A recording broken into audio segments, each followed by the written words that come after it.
Welcome everyone to our webinar today. I'll let y'all kind of filter in, join us, get settled in. I'm going to share my screen now so we can get started. Very excited to be here. By the way, my name is Ross. I'm the director of content here at LSATMax. I have been teaching the LSAT for a long time, over 8 years at this point. I've been doing just about everything you could do with respect to the LSAT, between teaching classes, in person, online, tutoring, creating content, making courses, doing some marketing, going to different college campuses and talking to the students, writing extensively about this test. You name it, I've done it. And I'm really excited to be here today imparting some of my experience onto you with respect to the topic of today, which is going to be the new practice exams that LSAC just released. If you weren't aware, I mean, I assume you are, it's in the description of this, but if you weren't aware, there were two new practice tests, Prep Test 91 Plus and Prep Test 92 Plus, that LSAC just released onto Law Hub and to test prep companies like LSATMax, and we're here today to talk about it. And there's a lot to learn about these prep tests and how they impact you and your study plan moving forward. So welcome everyone. I'm excited to discuss this today. Before we start, let's just kind of talk amongst ourselves for a little bit. It's always good to kind of, introduce ourselves, say hi to everyone. So we're gonna have a little icebreaker today, as we often do at these webinars. We're gonna do it in the chat section though. So make sure to open your chat section and be sure that the recipient line says hosts and panelists. Make sure that it says everyone, not hosts and panelists, so we can all see each other's responses. And please write out your answer to the question, what kind of nerd are you? I think most everyone has one thing or maybe multiple things that they like to really nerd out on, really get in depth on the details and history of a certain culture or a certain, sport, or maybe it's fashion, or maybe it's movies or TV, or as Melissa brings up, books, novels. So what kind of nerd are you? And I ask this question because I'm feeling a little bit self-conscious, because you're going to see in the course of this presentation just, I think, the extent of my LSAT nerdery. For this presentation today, I dug deep into the stats of recent LSATs to give you an idea of what kinds of questions have been tested most prevalently, what kind of concepts have been tested most prevalently, how that is reflected or not reflected in the most recently released exam. So I dug deep. I'm going to really show off my extreme nerdery here. So I want to learn what kind of nerd you are if you're going to learn what kind of nerd I am. Okay, got a lot of great answers. Thank you. We got Rachel, who likes books and food, nerds out on those. Erica is a literature and art nerd. Caitlin, music. Imani, books, makeup, or ELA related. Jamie is a neurosurgeon. Are you just like really into neurosurgeons, or are you one yourself? Would love to get a little clarification on that, because as you can tell, I am no brain surgeon. Adina loves logic games, love it. Lori with books and paper crafts. You guys are all very literate. That's great. Donna, shopping. Joshua, fitness. Kavya, fitness and music. Random facts for Michaela and masculinity, femininity. More book nerds. Oh, Missy with a natty wine fan. I've been getting into that myself recently. The natural wines of the old world. Really into that. Cool. Well, thank you all for sharing your nerdery. You're gonna learn my nerdery now when we talk about these new prep tests, which we'll be doing today. Now, just to clarify this at the very beginning, this is going to be a spoiler-free discussion of the newly released exams. I'm not going to get into how to do any of the questions. I'm not going to get into how to approach any of the passages or logic games. I'm not going to give you the answers to any of them. These new tests are just way too valuable a resource for it to be spoiled by some dude in a webinar, or if you're watching this on YouTube, some dude on YouTube, before you've had a chance to utilize that resource. So I'm not going to be telling you anything about these sections other than giving you an overview of what was on those sections and then giving you my analysis of those sections, whether these sections conform generally or do not conform generally to the trends that we've been seeing on recent logic games, logical reasoning, and reading comprehension sections. And based on that analysis, I'll be giving you my recommendations as to how you may or may not adjust your study plan to reflect the trends that we might be seeing in these newly released exams. Now, if you came here today for a little bit of insight into how to do the questions and content on Prep Test 91, Prep Test 92 plus, we'll save that for the end, like the very end, the Q&A section that we'll have at the end of this section.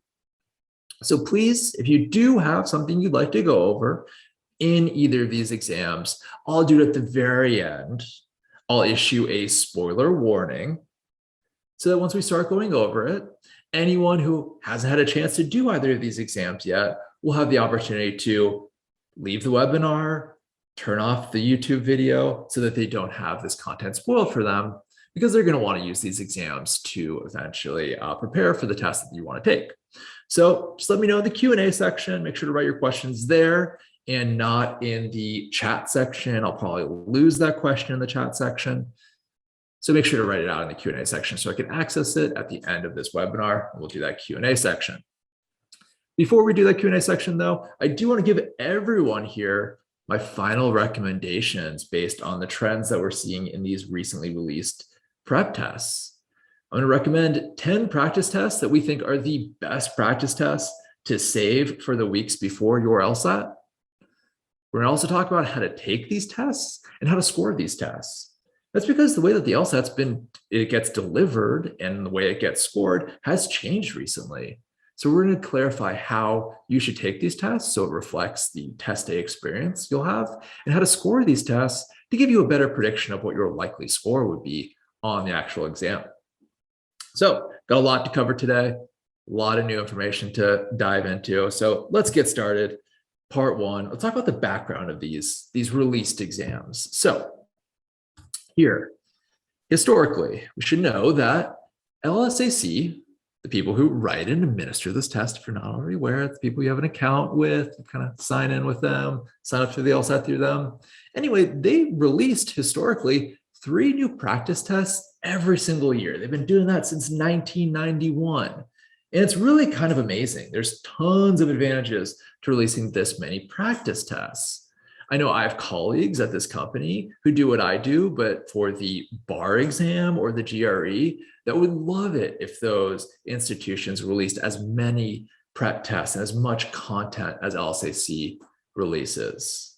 It's really like an embarrassment of riches that we have here. And the advantages of releasing this many practice tests are great. First of all, it gives all of you more material to practice to get better prepared for your tests, obviously. But it also gives those of us who teach this exam, or those of us who make content to help people learn how to do this exam, gives us insight into the trends, into what the test writers want to emphasize with respect to how difficult they want to make certain sections, what kind of concepts they want to emphasize in certain sections, what kind of question types they want to increase or decrease in prevalence. And we can read the tea leaves of these new exams to give our students a better insight into what to emphasize in their study plan.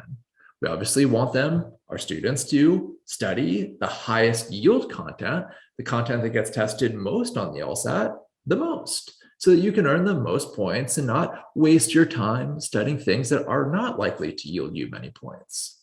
So it's great that the LSAT has been releasing this many practice tests so we can read them, learn from them, give them to you, and also make our predictions as to what is likely to yield you the most points on your test. All of this hasn't been great, but with the switch to the LSAT-Flex in May 2020, LSAC only released 1 new practice test. And that was Prep Test 90, which is from the May 2020 exam, which is still to date the only 3 scored section exam LSAC had officially released. So from really 2020 through very, very recently in late 2021, there's only been this one new test to chew over. And that's been a disappointment to LSAT nerds like myself who love to look at new exams and see the new games and new passages and analyze the new LR questions and all of that. It's been kind of a bummer. And it's also been kind of a bummer for the students because they don't have as much new content to practice. However, LSAC rectified this recently by adding 2.25 new practice tests to Law Hub. You might be wondering, how can you add a 0.25, looking at a quarter of a new practice test? Well, they did that by just adding one new section to the Prep Test 90 and transforming it to Prep Test 90 plus, not just regular Prep Test 90, Prep Test 90 plus. Then they released two other full new exams, Prep Test 91 plus and Prep Test 92 plus. Prep Test 91 plus is from May 2020. And Prep Test 92 plus is from June 2020. By the way, this plus just kind of cracks me up a little bit. It reminds me of like a streaming service like that, like has the plus version that you like pay for. It's a premium one without ads or something, like Disney Plus or ESPN Plus. It's like, these are not the prep tests for the broke boys. These are prep tests for the premium content. Anyway, why is that plus sign there? Well, these are the first 3 section plus 1 non-scored section exams that LSAC has released, because that's the format of the exam now. Since August of 2021, the LSAT switched from the 3 section LSAT-Flex to the 4 section current LSAT. And this 4 section current LSAT still has only 3 scored sections, 1 logical reasoning, 1 reading comp, and 1 logic games, but now it has a 4th unscored experimental section that could be a duplicate of logical reasoning, reading comp, or logic games. So these are the first LSATs that they've released that really mirror in content and structure the current version of the test. 3 sections plus 1 unscored experimental section. And Prep Test 91 plus and Prep Test 92 plus don't follow the typical logical reasoning, reading comp, logic game formats of all of the other previous prep tests. Prep Test 1, the Prep Test 89. Yeah, those have 4 sections, but those are a little bit different because all 4 of those sections count towards your score, and 2 of those sections are logical reasoning, so a greater proportion of those tests are logical reasoning than these current tests. I know it's a little bit confusing maybe, but suffice to say, Prep Test 91 and Prep Test 92 are the tests that are going to look closest, in all likelihood, to the test you are going to see when you eventually take the LSAT. So what's exactly new on these tests? Well, for Prep Test 90 plus, they took the 3 sections from May 2020 that it was released last year, that 1 exam that they released for all of 2020, and they added 1 new logical reasoning section to it. And all of these sections were used during the May 2020 LSAT Flex. For that Prep Test 91 plus, they gave us actually 2 new logic game sections, in addition to 1 new logical reasoning section and 1 new reading comp section. All of those were also used in the May 2020 LSAT Flex. Now, those 2 logic game sections represent 1 scored section and 1 unscored section. And then for Prep Test 92 plus, they did the same. 2 new logic game sections, 1's unscored, and 1 new logical reasoning and 1 new reading comp section. All of those, however, were used during the June 2020 LSAT Flex. So this is the new content that we're going to pour over today. See if we can learn anything from that. Now, I'd be wondering, like, okay, so they used at least 8 sections for May 2020. How is that? I thought the LSAT was just a 4-section exam. And this is where we might want to briefly review how the LSAT Flex has been administered and how the current LSAT is being administered. There's not just one version of the test that everyone takes. To reduce the chance of people learning too much about the sections and cheating on the test as the test gets administered over the course of a few days, the test writers and administrators switch up the test a little bit. might start as just one version of the test with one scored logic game section, one scored LR section, one scored reading comp section. That might constitute one test that the test takers at the beginning of that test cycle take, but then they switch it up. Maybe they take two of those sections and add a different reading comp section. And now there's a new version of the test that some test takers are taking. Or maybe they take two of the sections and add a different logic game section. And that's another version of the test that some test takers are taking. And over time, they might just change up what kind of sections get used. So there are multiplying versions of the test. So no one is getting exactly the same test. Or not that many people are getting the exact same test, at least. People are getting different versions of the test with different combinations of logic games, logical reasoning, and reading comp sections. So there are multiple versions of tests that get administered for every single test. So by giving us a few sections from the May 2020 and June 2020 section from those tests, they're giving us part of the picture, not the entire picture, not all of the sections that they're releasing, but they are giving us some of the sections. And from some of those sections, we can glean some insight into what are some things that are being tested now on the LSAT, and how might that be different than what's being tested recently. Now, they didn't release all the sections because, as you can imagine, it takes a lot of sections to administer the LSAT every single time. So they need to hold on to a few, not release a few, just in case they need to reuse it again on a future LSAT. But they did, thankfully, release a few. And from that, we're going to learn a little bit about this exam. So it's the first insight we've gotten into these exams that have been used over the last year and a half.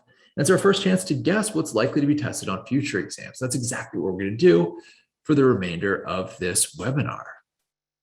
I'm going to start with logic games because they gave us the most logic game sections. They gave us 4 new logic game sections to choose from.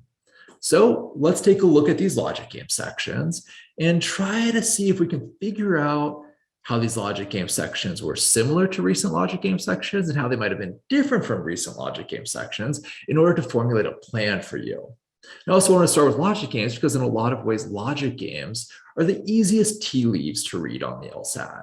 I mean, they're the easiest to read because there's the fewest words. That's definitely true. But it's also the case that it's can kind of gain insight most easily into the types of games that they like to test by looking at the logic games. It's a lot easier to assess what the test writers care about and what they want to emphasize from the 4 logic games than it is from the 25 LR questions or the passages, which are slightly more inelastic. So in order to really contextualize what we learned about the logic games from the new exams, we first have to talk about what recent logic games trends we've seen on the last 5 or so years of the prep tests. So looking at the last 5 years of the prep tests before these newly released exams, this is the distribution of recent game types. As you can see, the most common game type that we see are sequencing or linear games. These are the games that involve the ordering of variable sets. About 30% of all games, 30% of all logic game questions are represented by this type of game. After that, we've seen a lot of group games with 3 or more groups. About almost one of these appears on every recent test, accounting for about 21.7% of all recent logic game sections. After that, the next most prominent game type is a hybrid game, a game that involves both the grouping of variables and also the ordering of variables within those groups. Got almost 19% of questions represented by those games. After that, we see multilinear games representing about 15.4% of all logic game questions. And those are the big 4, the 4 that we've seen over and over and over again recently.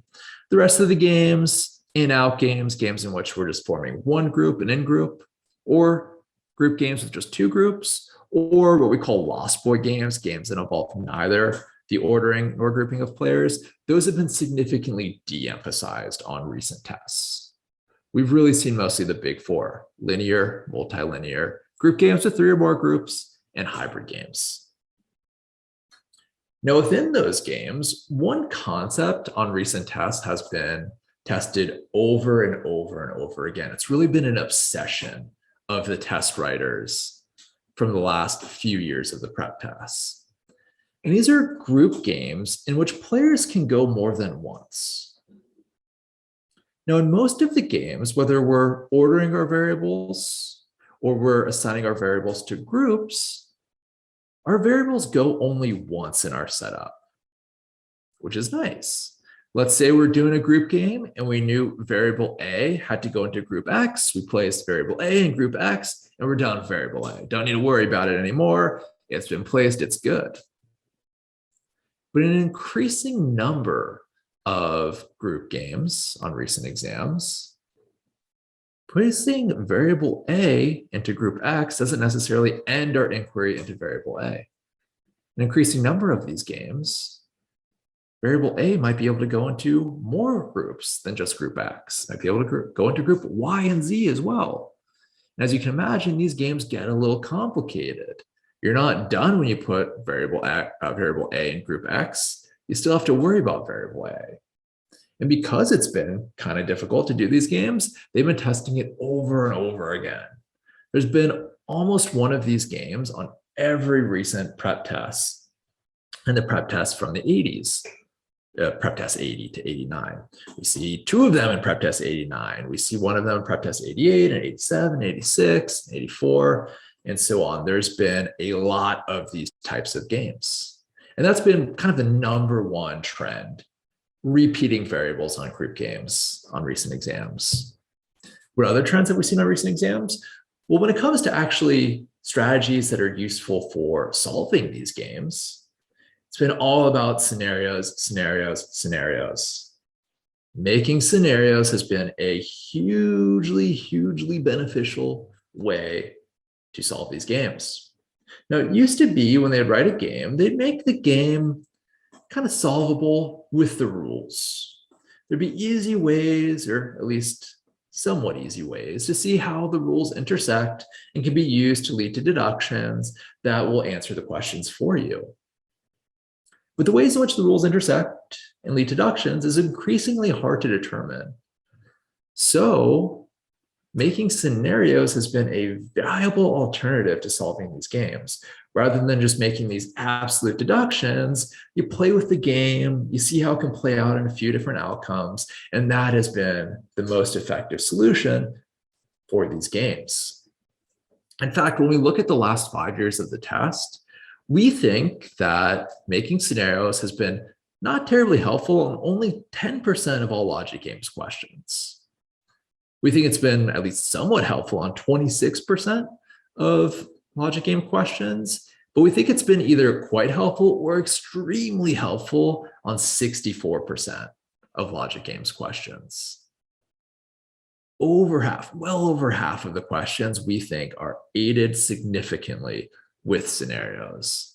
So that's been a big thing I've been pushing when I teach, and I've been pushing our instructors to encourage their students to do. Practice, practice, practice making scenarios, because recent tests have been all about making those scenarios. Another maybe less exciting development in the logic games is the really standardization of rule substitution and fully determined questions. We get about one of each per section.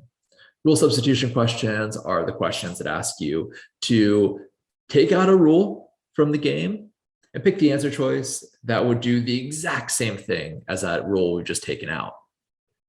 And fully determined questions are the questions that ask you to pick the answer choice that would fully determine or completely arrange, completely fill out our setup. Both of these question types are somewhat of a bane to test takers. They're quite difficult, but fortunately, the scenarios trend has made answering these questions a little bit easier. Scenarios do make answering these questions a bit easier. So these are the trends that we're dealing with in logic games. Were the new logic games, those 4 new sections in Prep Test 91 and Prep Test 92 Plus, consistent with these?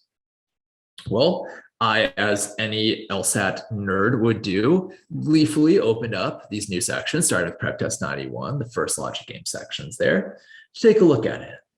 And what do we find? Well, game 1 is a multilinear game that involves the ordering of two variable sets with repeating variables. So that game was not a grouping game with repeating variables like we've seen on so many games, but at least had repeating variables that felt somewhat reminiscent of recent games. Now, I'm not going to say any more about this game for risk of spoiling it, but I will be giving you for each of these games recommendations of games that you can actually go back to get some practice to prep you for these games in case you want that. These games, game one, very much reminiscent of Prep Test 65, game two, and Prep Test 82, game three to me. But the game two then was a hybrid game, another one of the big games that we've seen a lot of. It involved the selection of 5 variables from a set of 7 and subsequent ordering of those 5 variables. Several rules stated that if 2 of those variables are selected, those 2 variables must form a block. So those rules required us to think about spacing. And that was, to me, very reminiscent of a few different prep tests from a few different games from different prep tests. Game 2 from Prep Test 77, Game 2 from 78, Game 1 from 79, and Game 1 from 83. So something else that kind of reminded me of some recent tests. Then as we proceeded with this first section, I started to feel like the section was a little bit different to me. Game 3 was another multilinear game that was extremely similar to this old game from Prep Test 37, Prep Test 37, Game 2. And game 4 was an in and out game with many conditional rules that could be linked up. And these games were like a mainstay of the early, mid 2000s, but they haven't been tested very often recently. In fact, these types of in-out games have been almost completely out of the rotation of recent LSATs. So all these games, to me, felt pretty straightforward, but in total, it didn't really feel like a recent logic game section. The types of games were a little bit different than most recently released exams, especially this type of multilinear game and this type of in and out game. Really haven't seen either of those for quite some time. Most glaring to me, scenarios were significantly less helpful on these games than they were on recent tests. These games were very deduction heavy. Scenarios weren't obviously available for us to solve these games. And there was no rule substitution or fully determined question, which were mainstays of recently released exams. So because of all of this, it suggested to me that this section might have been a pretty old section that they've been holding on to for quite some time. Because rule substitution questions were introduced on Prep Test 52 and had pretty much continually appeared on exams from Prep Test 52 all the way to Prep Test 90. So this section felt pretty old to me, pretty dissimilar from recent sections. There was another section though, the second section of Prep Test 91. Game 1 was a 3-group game, another one of the big ones we see recently. Maria, that was the first logic game section from Prep Test 91 plus. So there's 2. This was the first one. I think it's section 2 on that test. Now, this first game was very reminiscent of a number of 3-group games with an undetermined number of variables per group. A couple you could look into if you want to prepare for this game. Game 2 from 68. And game 2 from 79 and game 3 from 85.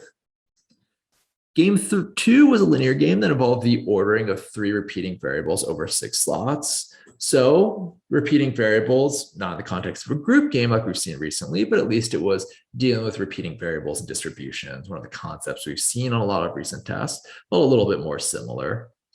This, by the way, was a game very reminiscent of Prep Test 15, Game 3, Prep Test 27, Game 2, June 2007, Game 3, and Prep Test 82, Game 2. Game 3 was a multilinear game, involved the ordering of 5 variables, each with one of 2 characteristics, another kind of similar to the multilinear game in the first section. But it had some conditional rules that made it very challenging. It was somewhat similar to a very old game, Prep Test 18, Game 2. However, it did involve a type of deduction that's been tested extensively on multilinear games, a number of examples available there. And as my colleague Katie said in the chat section, this webinar is being recorded. It's going to be released, put on YouTube. So you'll have all of these games to review there. Look up there if you need to, or you can write them down now, take a screenshot, whatever you need to do if you want to prep for these games. And game 4 was a linear game that involved the ordering of 5 variables across 3 sets. So the variables weren't repeating, we're just putting more than one variable on each slot. Very reminiscent of some prep tests from the 67 and 68 from 2012. So in all, this felt a little bit more like a recent LSAT section than the exam's first logic game section. Distributions were being more tested a little bit more extensively on this section. Scenarios were more helpful on this than the first section. However, there were some glaring absences, most notably group games with repeating variables. That mainstay of recent exams, not to be found on this test. And there was still no rule substitution or fully determined question. Again, mainstays of recently released exams. I had to venture a guess. This also felt like a slightly older test, but perhaps a little bit more recent than the first section. Looking at prep test 92 plus, game 1 was a linear game that involved the ordering of 6 variables across 6 slots. Could be solved with a very common scenario maker that's been useful throughout the history of the logic game section. Game 2 was yet another multi-tier game, but this time it was a grouping game. Pretty strange, but a little bit similar to game 3 from prep test 37. Game 3 was a linear game that involved the ordering of 5 variables across 3 days, very similar to game 4 of the last section. Distributions mattered on this game, so that was at least consistent with some recent exams. This game was also very similar to prep test 56, game 4. And game 4 was yet another multilinear game that involved the ordering of 5 variables, each with one of 2 characteristics. So something I started to notice at this point was, wow, they're really into this idea of multi-tiered games. Way more than they have been on recent exams. Recent exams had that as kind of the 4th most common game. These sections have it as like the most common game. By the way, that last game was very reminiscent of game 3 from prep test 21. The second logic game section of prep test 92 plus, we had a linear game. We had a group game, kind of interesting one that we haven't seen in a long time. This is a group game in which it's not exactly clear which of our 2 variable sets are our groups, which of our 2 variable sets are our variables that we're assigning to the groups. And these games are all kind of about setting it up in the right way. So this was kind of a throwback to games that we've seen in 2001 and 2005. Very reminiscent of those games. Game 3 was kind of strange grid game that involved the placement of 6 variables on a 2x3 grid, very similar to something from prep test 60, game 4, also reminiscent of something from prep test 36, game 3. And game 4 is a linear game that involved the ordering of 3 repeating variables across 5 slots, very reminiscent of the game we just saw in prep test 91 plus logic game section 2, game 2. So in total, kind of looking at all of these games, they didn't quite mimic what we've been seeing on recent tests. Now, granted, we were only looking at 4 game sections, plus the 5th one that I'm also including from prep test 90. But even looking at just those 5 tests, we do see a couple of distinctions that make these games, these sections a little bit different than what we've been seeing recently. Number 1, way more multilinear games, almost twice as many multilinear games on these exams than on the previous 5 years. We're also seeing way fewer group games with 3 or more groups. Seeing about 8% fewer group games of that type. We are seeing, however, more group games with just 2 groups. We're also seeing far fewer hybrid games than we've been seeing recently. So the distribution of game type felt a little bit off on these games. In terms of scenarios were slightly less helpful, I thought, in these games than on recent games. Whereas there's only about 10% of questions that were not, or in which scenarios were not helpful. Here it was closer to 20%. Still, scenarios were a helpful strategy overall. In fact, 65% of the questions I thought were quite or extremely helpful with scenarios, but we did see scenarios play slightly less of a role on these games. So in all, these games across, given the types of games tested across these 4 sections, the absence of certain notable question types like fully determined questions and the near absence of rule substitution questions, there's only one on the first logic game section of prep test 92 plus, it's likely that these sections were written and initially administered many years ago on an unreleased test. So there's something that's been sitting in the LSAC vaults for quite some time that they release now. In other words, they're not truly new sections. And this, I think, in my mind, confirmed or at least gave strong evidence indicating something we already suspected, that a lot of the sections that get used on the lsat-flex sections are sections that have been in the LSAC vaults for quite some time. Stuff that they occasionally might bring out for international test dates or Sabbath Observer test dates, or some of the other non-standard administrations of the LSAT. They're using them for these LSAT exams. So it is likely that at least some test takers will continue to get repurposed unreleased sections on future tests. It makes sense then to make sure that our timed logic game practice reflects this fact, that we get timed logic game practice on older exams too. We don't just focus on timing on prep tests in the 70s and 80s, and now 90s, that we also get time practice on some of the older exams that are sometimes ignored by a lot of test takers. So based on this, what are our recommendations for logic games? Well, first, continue practicing those scenarios, even if they're slightly less helpful on some of the games in the most recently released exams. They're still an extremely helpful tool. In my mind, the most important tool. That hasn't changed. Keep practicing those, keep experimenting with different ways to make scenarios, keep reviewing whether the way you made scenarios were helpful. And if they weren't helpful, think about different ways to make those scenarios. Still an extraordinary skill to possess on logic games.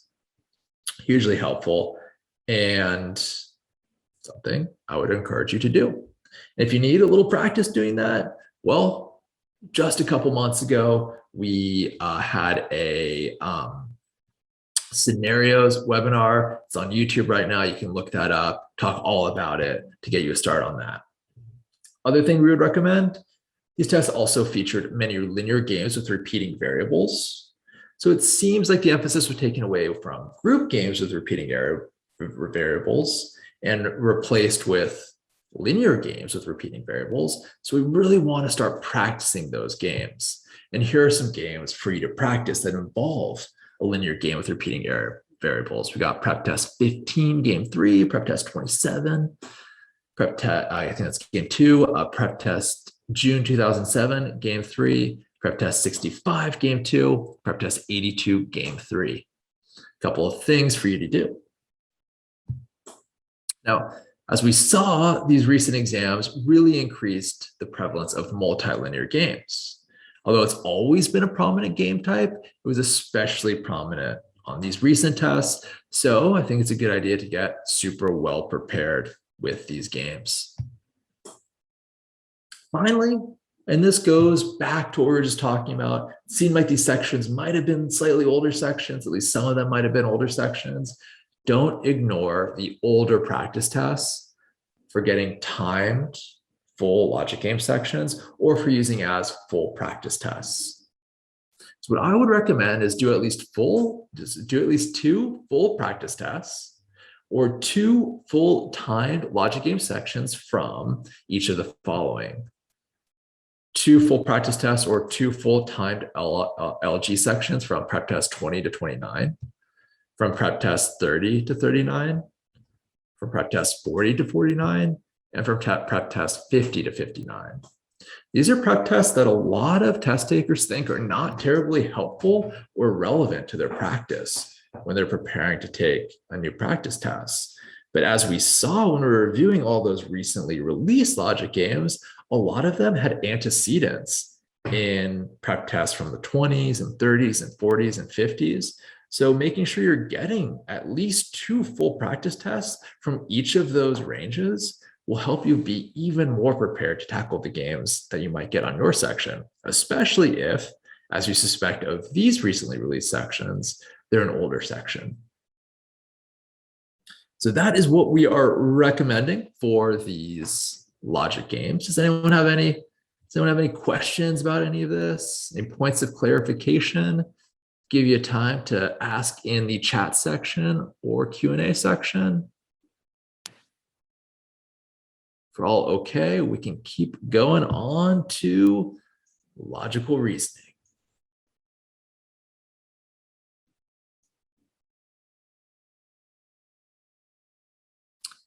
They will be very soon, Mercedes. We are working on getting them up, getting explanations, and all of that.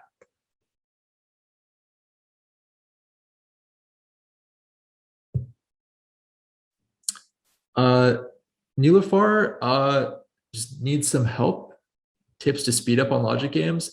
Just so I make sure to address that at the end of this, please put that in the Q&A section, and I'll get to that then. Though, just off the bat, we were talking about scenarios. That's, spoiler alert, that's going to be my #1 recommendation. So, but I'll talk about that more extensively if you don't mind putting that in the Q&A section. All right, so we're also released in these new prep tests, few new logical reasoning sections. And here's what we learned. Now, before we get into the specifics of what was on these, let's talk about kind of what the question type prevalence has been on recent tests. So in terms of recent tests, we've seen as the most common question type, and this has been true for quite some time now, has been the strength in question. Here at LSATMax, we kind of lump together strength in questions with also questions that ask you to provide a necessary assumption or a sufficient assumption to the argument, because all of those questions are really just asking you to strengthen an argument. The necessary and sufficient assumption questions are just asking you to strengthen it in a specific way. So taken all together, those 3 question types have historically amounted to over 20% of all LR questions. After that, the most common question type is an errors in reasoning, otherwise known as a flaw question. We see those appearing on about 14% of all LR questions over the last 5 years. A lot of must be true questions as well, nearly 10% of those. After that, we see a lot of principal questions. That's the prominent question type that always blows my mind that test takers often ignore in their studies. A lot of confusion as to what to do on these questions, how important diagramming is on those questions. By the way, we just had a webinar about that as well. As you can see, those appear on about 8.1% of all LR questions. And then finally, weakened questions showing up about 7% of the time. So that's the lay of the land before these new tests. How does the new test stack up to that? Well, for the most part, they match what we see pretty consistently. In the new tests, the 3 new logical reasoning sections from prep test 90 plus, 91 plus, 92 plus, we see pretty similar statistics. We see about 6.9 main point questions, so a slight increase of those. We see nearly the same amount of argument structure questions, though we do have a note about those that we've noticed in these new logical reasoning sections. However, we are seeing a bit less must be true questions. Talk about why that's the case in just a moment. About the same cannot be true questions. Way more weakened questions though, like almost double the amount of weakened questions that we see typically. About the same amount of strength in questions overall, a little over 20%. About the same in methods of reasoning, errors in reasoning, exactly the same in parallel and flawed parallel. Those are pretty inelastic. About the same in paradox, about the same in principle. Less in argument exchange. These are the questions that ask you to find a point of agreement or disagreement between two speakers, or something the second speaker misinterpreted in the first speaker's statement. These questions do vary considerably from test to test. So I think we just got a, what's within a normal standard deviation for these. We got about the same argument completion, same near absence of illustration questions, and no argument evaluation questions, which aren't terribly prevalent anyways. So for the most part, we're seeing similar distribution of question types, albeit with a slight less prominence of must be true questions and a significantly greater emphasis on weakening questions. In terms of the concepts, though, that irrespective of the question type, these questions are getting at, here's what we see on the recent exams from prep test 75 to 89, the last 5 years. About 17% of all questions involve sufficient and necessary conditions. 44% of questions deal with common LSAT flaws, with certain flaws representing a large proportion, a disproportionate amount of those flaws. So we see causation flaws showing up on almost 9% of questions, equivocation flaws in about 11% of the questions, exclusivity flaws almost 6%, comparison flaws in over 6%, and sampling flaws on 2.4%. By the way, if you wanted clarification on any of these flaws and how to spot them, well, again, we did recently a webinar on these. You can look those up on YouTube. Not sure if Katie's still here. She might be able to drop a link in the chat section as well. But we go over what those common flaws are, how to identify them, how to use those to get the questions right. You can see just how prominent they are. We also see cause and effect showing up on about 10% of questions, and quantifiers, the combination of conditional statements with most or some statements, showing up on just about 2% of those questions. How did things reflect in the recently released exams? Well, we saw slightly fewer sufficient necessary questions. That makes sense given the slight reduction of must be true questions. We saw slightly greater emphasis on the common flaws, especially when it came to the equivocation and exclusivity flaws, nearly 3 times as many exclusivity flaws as usual. So definitely a lot of those on this exam.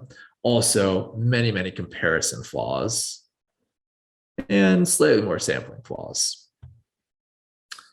Saw slightly fewer cause and effect questions and slightly more quantifiers questions on these exams. So not a dramatic difference from the types of things that get emphasized on the LSAT. The LSAT still is by and large a test about why arguments go wrong, as you can see here. But what can we really glean from these statistics? Well, these sections are pretty much aligned with recent trends on the exams, but there is a slightly greater emphasis on the common flaws and a slightly more standardized sets of flaws tested. We're not getting a ton of the more obscure flaws like circular reasoning or ad hominem or some of the disputation flaws like absence of evidence. We're seeing it really kind of coalesce around a few super common flaws, equivocations, exclusivities, comparisons, that kind of thing. We're also seeing an increase of those strengthen and weaken questions driving the increased emphasis on common flaws. I just see that Katie dropped those webinars in the chat section. Thank you so much, in case you want to learn more about these things being tested. So an increase in strengthen and weaken questions really drove that increased emphasis on common flaws. Common flaws really closely pertain to the strengthen and weaken questions because you tend to strengthen arguments by fixing flaws and you tend to weaken arguments by exploiting flaws. So more strengthen, especially more weaken questions, increase the importance of those common flaws. Another recent trend continued on this exam, which are very, very difficult argument structure questions. This is a question type that can be very easy, but for whatever reason on recent exams, the test writers have really wanted to make things difficult for test takers. So we see a lot of really abstract language, a lot of kind of difficult argument structures, a lot of subsidiary conclusions that make untangling the web of the author's ideas a little bit more difficult. Definitely saw a few of those on these recent exams. By the way, if you are an LSATMax student, one of our instructors, Ryan, did a recent office hours on abstract language on the LSAT. Very relevant for these difficult argument structure questions. Can't recommend that section enough. Encourage you all who are either currently LSATMax students or soon to be LSATMax students to check that one out. We also saw, and this was really contributing to the lower proportion of must be true questions that we saw in these recent tests, a disappearance of most strongly supported must be true questions. There's really two different types of must be true questions. There's the must be true questions that ask you to make a deduction that is properly inferred, or one that follows logically from the passage. These require us to select an answer choice that is 100% supported by that information. The most strongly supported questions, though, those give us slightly lower of a bar to reach in the right answer choice. Instead of being 100% certain that the answer choice is supported, these are more like, we got to be like 95% sure that the right answer is true based on the passage. However, even though these are typically more common than those properly inferred must be true questions, we had almost none of them on the recent tests, which was an interesting tidbit. And finally, another note, most of the diagramming tested on these exams were in those principal questions, as usual. There are more must be true principal questions than usual, questions that give you a principle that need to be diagrammed in the passage and find the argument that matches with that principle. So based on this, our recommendations for difficult argument structure questions, get lots of practice breaking down arguments, especially distinguishing subsidiary and main conclusions. Got a ton of tips that our instructors can give you on those. They're doing office hours on argument structure questions all the time. So our recommendations is really take the difficulty of these questions seriously, get a lot of practice. If you do that, it will pay off on other argument-based questions too. We also want you to review the common flaws extensively, paying particular attention to causation, equivocation, exclusivity, and comparison flaws. We have a number of resources at LSATMax to help you do that. Office hours on these topics all the time, like Katie just linked to, the Common Fallacies webinar from a few months ago to start practicing this. We're also holding office hours all the time on this. We have a textbook on all of the common fallacies that pay particular emphasis to these foremost common fallacies that comes free with our course. So a lot of ways to practice with that. And make sure you know how to apply this knowledge to strengthen and weaken questions too. Make sure to remember that you're always looking for fallacies on those types of questions, because as we see, they're kind of increasing the number of those, at least they did on these three most recent LR sections. Finally, make sure to practice your diagramming of sufficient and necessary conditions to those principal questions. Get lots of practice with those principal questions. And as Katie linked to, check out our sufficient and necessary webinar from a few weeks ago to get a start on doing that. So those are recommendations for logical reasoning. We'll finish up with recommendations for our analysis and recommendations for reading comprehension. This section tends to change the least over time. And that was also true of these sections. As we can see, this is the breakdown on recent reading comprehension question types. About 16% of these ask about the main point. What was the main point of the passage? What was the primary purpose of the passage? What was the central topic discussed in the two passages? 30% of them are about minor points. What's a detail from the passage? What can be inferred from the passage? What was the meaning of a word or phrase from the passage? 14.5% deal with the structure of the passage. What was the role of this detail? What was the role of this paragraph? What was the organization of the passage? What was the principle the author used when constructing with this passage? About 26.5% of the questions ask about either the author's tone or another viewpoint's tone. You get about 11.5% of the questions dealing with application, taking the information of the passage and applying it to something new, finding something that's parallel or analogous to something in the passage. Tongue-tied. Something that asks you to think about how the information of the passage would affect a hypothetical situation, or something that asks you to strengthen or weaken something in the passage. And 1% of the questions ask you to extend the passage, keep writing it for the author. No real changes on these tests, slightly more main point questions, slightly fewer minor point questions, slightly fewer argument structure questions, slightly fewer tone questions, a good deal more application questions. That was interesting, and no extension questions across the newly released RC sections. So what can we do with that? Well, I think, and this is true of a lot of test takers, they see that the most common question type is minor point questions, things about small details. So they take a very detail-centric approach to reading comprehension. However, as we can see, most of the questions do not deal with those questions, those minor points. We have an increasing amount about main point questions. We have a lot about the tone. We have a lot about the argument structure. We have an increasing amount about application too that require us to have a very strong understanding of the main point of the passage. So even though, yes, minor point questions have been and continue to be the most common question type, it's better to have a top-down reflective approach to reading comp, because we can see that they might be increasing the prominence of main point questions, big picture questions. And at any rate, most of the questions are about that anyways. So after reading a passage, instead of going through the passage and highlighting haphazardly all the details that seem important, read the passage, gain a strong understanding of the entire passage, and then note in order of importance, what was that passage's main point? What was this author trying to convince me of by writing this passage?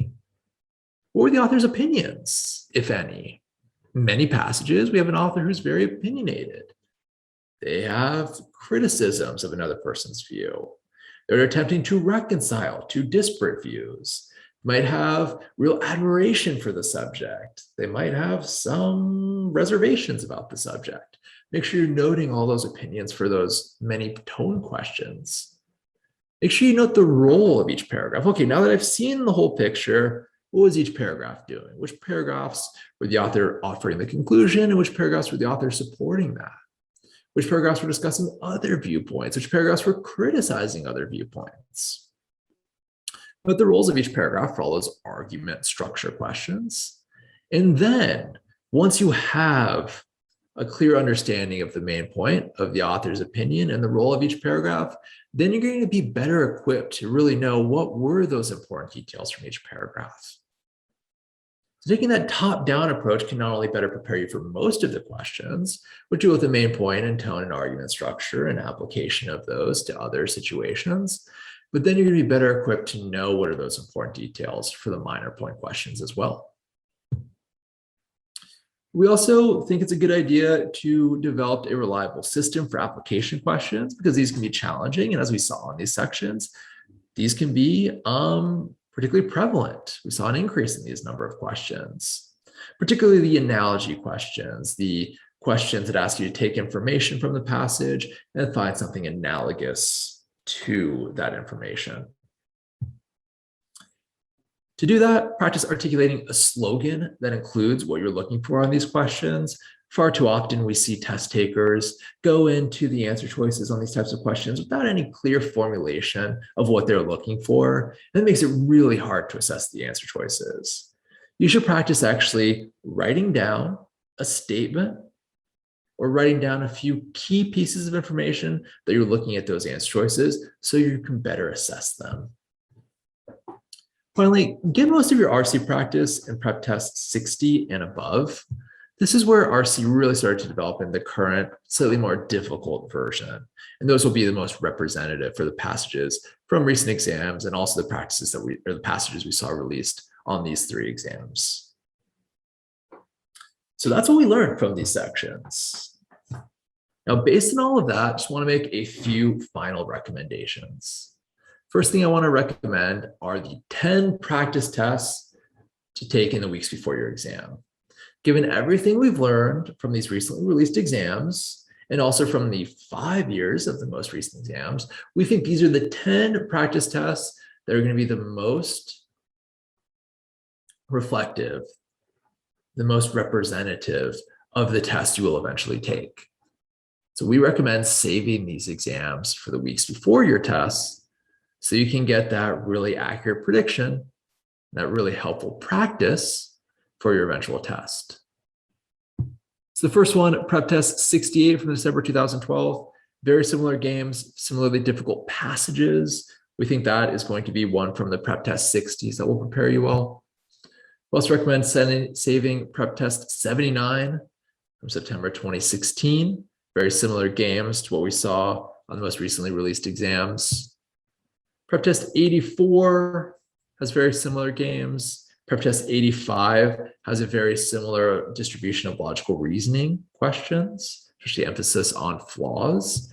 That's also true of prep test 86 and 87. We recommend saving those, and also 89. I recommend doing these 7 exams with all 4 sections, the 2 LR sections plus the RC and the LG section.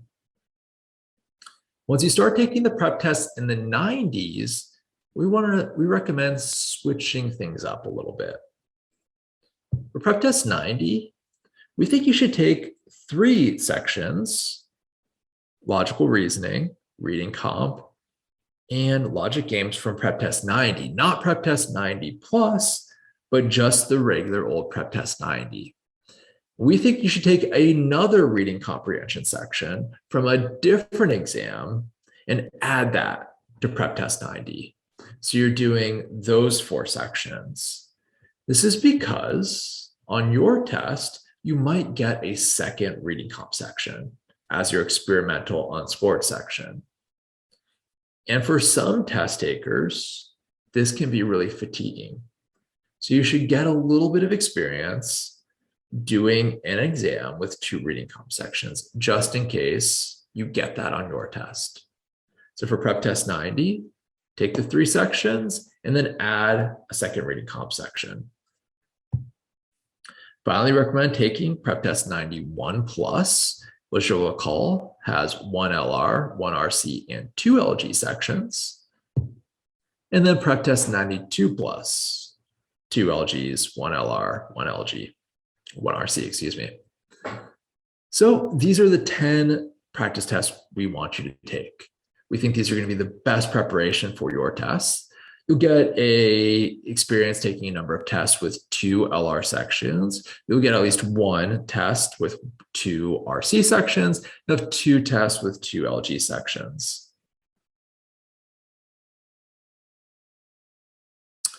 Maria has a question. Good point of clarification right now. Maria says, I thought the additional section could only be LR. So for a long time, Maria, the LSAT was a 5-section test. There were 5 sections. 4 of those sections were scored, and then there was 1 experimental section. Now, of those 4 scored sections, 2 of those scored sections were LR, 1 of the scored sections was RC, and 1 scored section was logic games. So when LSAC would release those 5-section tests, they would take out the unscored section and release the 4 scored sections. So the 2 LR sections plus the 1 RC and 1 LG section. So all the prep tests you see in LSATMax or on Law Hub from prep test 1 through prep test 89, all of those have 2 LR sections. And both of those sections on those exams were scored. Neither one was the additional experimental section. So I think that might have led to your impression that the additional section could only be LR. It's definitely not the case anymore. The experimental section, the unscored section, always could have been an extra LR, an extra LRC, or an extra LG. So I just wanted to clarify that. And so on the test that you will take, the experimental section could be any one of those three sections. So we think this plan will give you experience with all three of those sections as being the additional section. So that's why I recommend it. Now, when you sit down to take these exams, how should you take it? Well, we want to mimic test-like conditions as much as we can. We want to use all four sections. We also want to take a minute break between each section, except for between sections 2 and 3. You should take about a 10-minute break there. So that is going to mimic the test experience. I also think you should take it at the same desk and with the same computer you'll take your test with. We think you should do this because there is huge benefits to state-based testing. Testing in the same location under the same mindset with the same resources that you'll take the real test with will make taking the real test a little bit less anxiety producing. It'll feel a little bit more normal, and that has a documented benefit on the results of those tests. Also, make sure there are no LSAT resources in your room that you're taking your test in. You're not going to be allowed to have them on the real exam, so don't have them on the practice exam either. I also think it's a good idea to take the test with Zoom or Google Meet meeting open, camera and microphone on. You're going to have to be on a camera and be recorded by a microphone when you take the real test. So might as well practice doing that when you take a practice test. Make sure you're not talking out loud. You're not reading to yourself. Proctors can ask you not to do that and actually stop your test if you continue to do that. So get used to reading in your head if you're not already doing that. Then confine your work to 5 sheets of scratch paper, because that's what you're allowed to have on your test. Finally, how to score these tests. Now, got to remember that the LSAT right now is a 3-scored section test. But there's also an additional section, a 4th section, that's not scored. So when you take your test, you'll have 1 scored LG, 1 scored RC, and 1 scored LR, plus an additional one, maybe a second unscored LR, or a second unscored LG, or a second unscored RC. Now, there's always some worry that test takers have after they take the real test. They're like, okay, I know I had 2 RC sections. One of them I felt pretty good on. The other one I felt slightly less good on. So my score is going to really depend on which one was the unscored experimental and which was the real one. We think it's a good idea to actually take your practice test with that in mind. When you score these practice tests, actually score it based on, okay, what if the better section was my real score? And what if the worst section was my real score?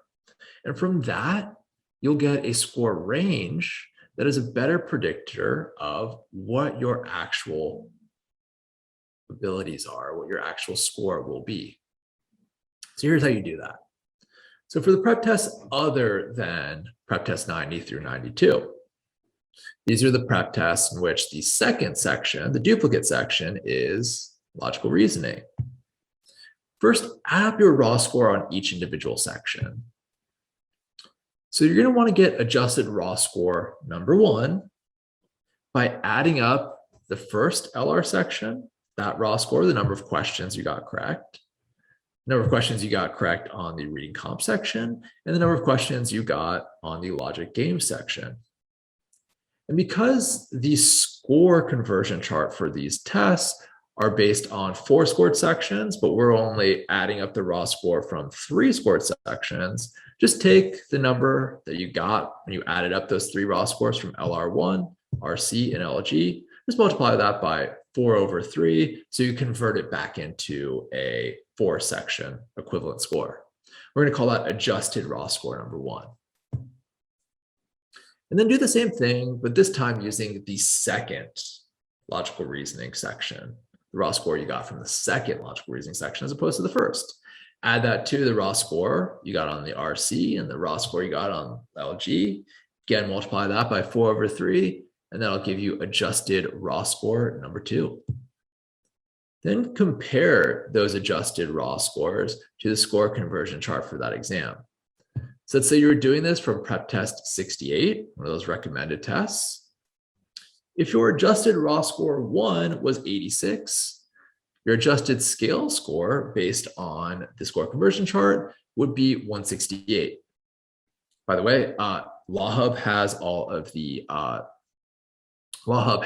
score conversion charts if you need them. It's under the help section. You can look for them there, or just ask us at LSATMax. If you on prep test 68 had an adjusted raw score 2 of 89, which would mean you did slightly better on the second logical reasoning section, your adjusted scale score 2 would be 170. So getting your adjusted score range, which is a better predictor of your real score, it tells you what would have happened if the additional section went well or not as well. You'll get that by just comparing your adjusted scale score 1 with your adjusted scale score 2. So in this above example, your adjusted score range would be 160 to 170.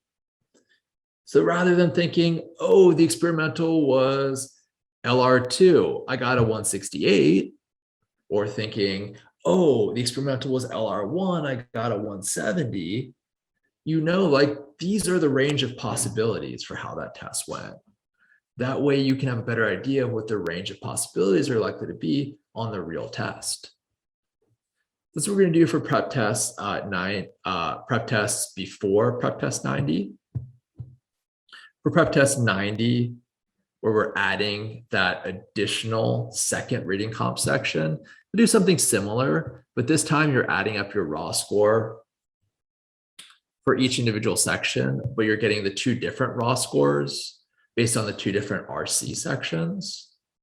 Now for prep test 90, the score conversion chart is on a 3-scored section scale. So you shouldn't multiply by 4/3 for these. All you need to do to get your raw scores are add up your raw scores with RC1 plus LR and LG and RC2 plus LR and LG to get your 2 raw scores. Compare those to the score conversion chart for prep test 90.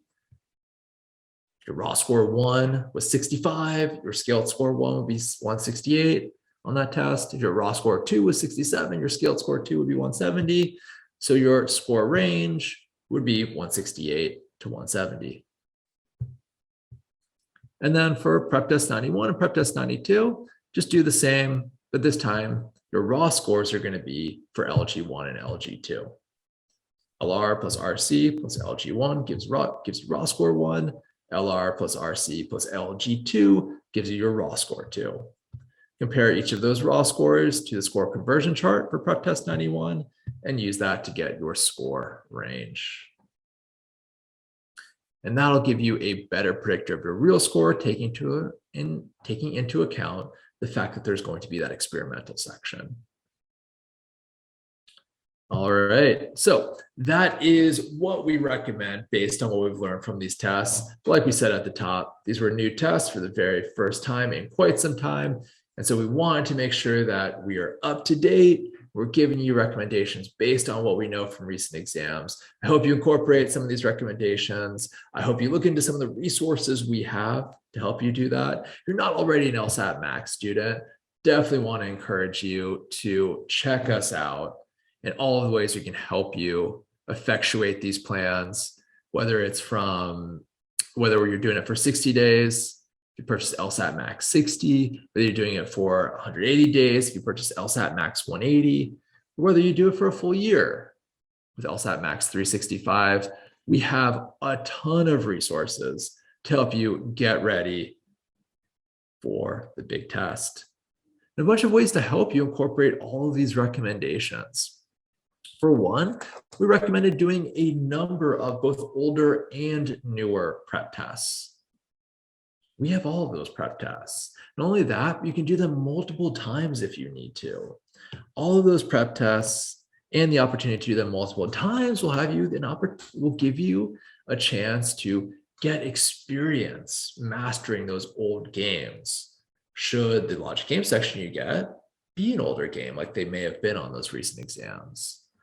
You get to practice all those reading comprehension passages over and over again so you can really implement that top-down approach.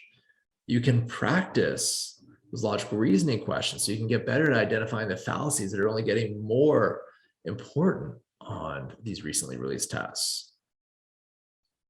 You also get detailed analytics to help guide what you need to review from those practice tests, and an easy to navigate analytics page to help you get that practice. Another thing I really want to emphasize is daily office hours. If in the process of trying to master making scenarios or dealing with games with repeating variables or trying to implement that top-down approach on reading comprehension or trying to get practice identifying the common fallacies, we have office hours every day with instructors who have scored in the 99th percentile of the LSAT, available to help you teach these topics, give you their personal spin on it, answer your questions. Every single day we have those for free included with all of these packages. And finally, if you go with LSATMax 180 or 365, you also get 1 free hour of private tutoring. Meet with one of our instructors for 1 hour. It can be really useful to help you get a solid study plan in place beyond just those 10 recommended exams that we have, really working with them to make a plan to help you get ready to take those exams. So all of those things and more are available for you. We also have one-on-one tutoring you can purchase. The discount will apply to that as well. We have packages available for 10, 20, and 30 hours that also include our course, access to the office hours, all those prep tests and analytics and explanations and all of that for you to use. All right, so here we have some testimonials for all students. I'll leave that on the board while I answer some of the questions. For those of you who are leaving now, I want to thank you for hanging out, nerding out on this test with me. As you could see, definitely put a lot of effort into finding games that were reflective of the games that they're testing now for you to practice, breaking down all the stats. This was a labor of love and also extreme nerdery on my behalf. So thank you for learning all of that. And now I'll answer some questions. I'm going to start with the questions in the Q&A section. Like I said, I'll save if there's any questions about specific content from Pep Test 91 or 92. I'm going to say that for the very end so I can issue a spoiler warning. So we'll start with kind of the more general questions. Okay, so like I said, we're putting these tests up on LSATMax very, very soon. Working on all of that. So got that for you, Mercedes. Evelyn asked, does a symbolic logic course help with LSAT logic? Yeah, so I mentioned, Evelyn, sufficient and necessary questions are tested on about 17% of all logical reasoning questions. That type of reasoning also shows up on logic games too. And most students I've worked with who have taken some sort of symbolic logic course does find that part of the test easier. So it definitely helps. That said, it's certainly not necessary. Symbolic logic course will go into far more detail than what is required for the LSAT. Everything you need to know about sufficiency and necessity, we can teach you at LSATMax. So although it can help make that part of the test easier, if you're planning on taking one anyway, or if one was maybe a prerequisite for your major or a GE opportunity for you, yeah, go ahead and take it. It definitely helps from what I've heard from students. But I didn't take a symbolic logic course. Most of our instructors didn't take one. You don't need to learn that course to know everything you need to know about sufficiency and necessity as that pertains to the LSAT.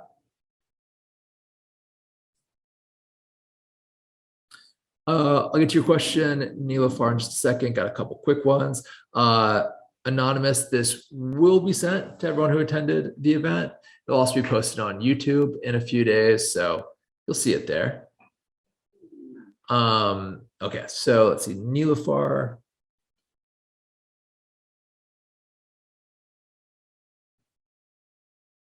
Okay, so Lori has a quick question.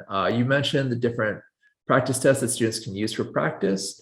Can you share how students can access all of the PTs you discussed, including PT 91 plus and 92 plus? So we are putting PT 91 plus and 92 plus up on LSATMax right now. It'll be up shortly. You can also access those exams on Law Hub. By purchasing LSATMax, you get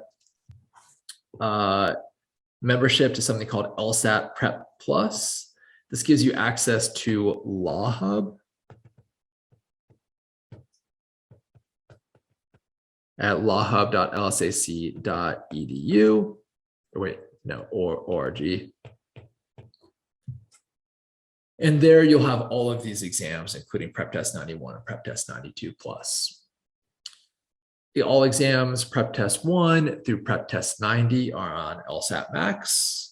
Some of those tests that are on Law Hub from Prep Test 1 through Prep Test 90, some of the prep tests on LSATMax from Prep Test 1 through Prep Test 90 are also not on Law Hub currently. So yeah, you can either through LSATMax or through Law Hub, which you get through LSATMax, you'll be able to access all of those exams. Okay.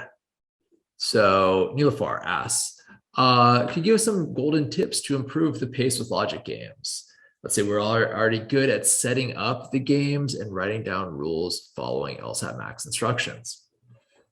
Well, Nilafar, the next thing to do in logic games to make them go more quickly is to figure out how to make those games smaller and more manageable. You set the game up, you symbolize all the rules, that game is still really open-ended. You don't quite know how all those rules interact. You don't have the full picture on where players can and cannot go. And you don't have a set of scenarios written out that tell you precisely what happens in the few possible outcomes of those games. So the next step after setting the games up and symbolizing the rules is either making deductions by connecting those rules, figuring out how those rules impact your setup, or my personal preferred method, making scenarios. In my mind, making scenarios is the surest way to get faster and more confident on logic games. So finding the right ways to make scenarios, breaking the game down into the few possible outcomes, is a way to get much faster on LSAT, on logic games. It's something that I found the most success with working with many, many students over the years. Very few students I've worked with have not benefited from making good scenarios. So I would strongly encourage you, Nilafar, to practice making those scenarios. I think a good place to start is either with the Guru Games module on LSATMax, or in the scenarios webinar that Katie kindly linked earlier. So those are what I would recommend. And after that, the questions by and large answer themselves. Now, once you're really good at making scenarios, making the game smaller, more manageable, understanding the game better, there are small tips on the margin that you can do to go faster through the questions. And we address those in a number of office hours that our instructors hold. So those are kind of like the finishing touches, but the real speed improvements are made through either making good deductions or, my personal favorite, making scenarios. Yeah, and a lot of people think making scenarios is going to be too time consuming, but if you do your work at the beginning, you end up saving a lot of work that you would have to do on the questions. And by making scenarios, often you make deductions you otherwise wouldn't be able to make. That's going to reduce the amount of trial and error you have to do on the questions, like trying out a bunch of different answer choices, experimenting. That stuff is going to be answered more quickly for you. So definitely would encourage you to do those, and want to wish you luck in getting better at logic games. See, Maria asks, I practice RC every day. I'm actually running out of practice sections, but I can't see to improve my RC skills. What can I do?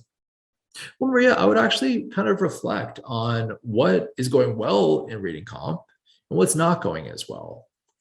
As you mentioned, there's kind of 6 different types of reading comprehension questions that get tested frequently. Main point questions, minor point questions, tone questions, structure questions, application questions, and extension questions. And answering those requires slightly different skill sets or slightly different things you can do as you're reading the passage. So the first thing I would do is try to reflect on which of those types of questions you're the strongest at, and which kinds of questions you're not quite as strong at. By identifying which of those questions you're not as strong at, you can start to brainstorm or work with a tutor or instructor via office hours on what you can do to better approach those types of questions. For instance, I know a lot of students who consistently miss those argument structure questions. They miss those questions not because they don't understand the passage that they just read, they understand the main point, they understand the author's attitude, they understand what the details are in the passage, what they say, and what can be inferred from them. They miss those argument structure questions because they're not thinking how the author is making the argument. What is the role of each paragraph? Why was this paragraph written? And how does this paragraph relate to the paragraph before it and after it? Now, these are things that test takers who are really good at those argument questions do.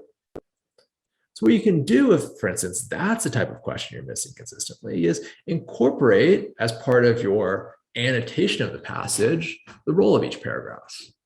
It's like, hey, you're reading the passage, making little notes for each paragraph, identify the main point, you know, the author's opinion, then go back through your notes for each paragraph and try to think, okay, what was the role of this paragraph? This paragraph gave us some background information, then the author gave us their conclusion. Okay, the second paragraph, what was it doing? Well, I see that the author was in the second paragraph supporting that conclusion with an example.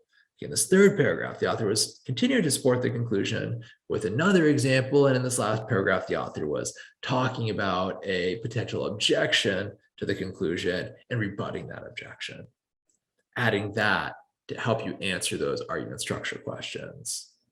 You can do different things if the right answer, if the answer choice, or if the questions you're missing are main point questions or minor point questions, there's a solution. We just first need to identify what is the most prominent issue we can address. So as you are doing passages, you continue to do more passages, keep a question journal of the types of questions you're missing, note what kind of question they are, and that'll give you an idea of the types of questions that you're missing most consistently, which can help you identify a solution.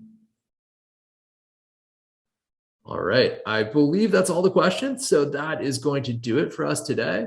Once again, I want to thank you all for hanging out with us, nerding out on the recently released LSATs. I hope when you do them, they go very well for you. And I hope your studies are successful, enjoyable, as enjoyable as they can be, and productive for you. So take care, everyone. Have a great day. Happy studying. Hopefully I'll see you soon at one of our office hours or another one of our webinars. Take care.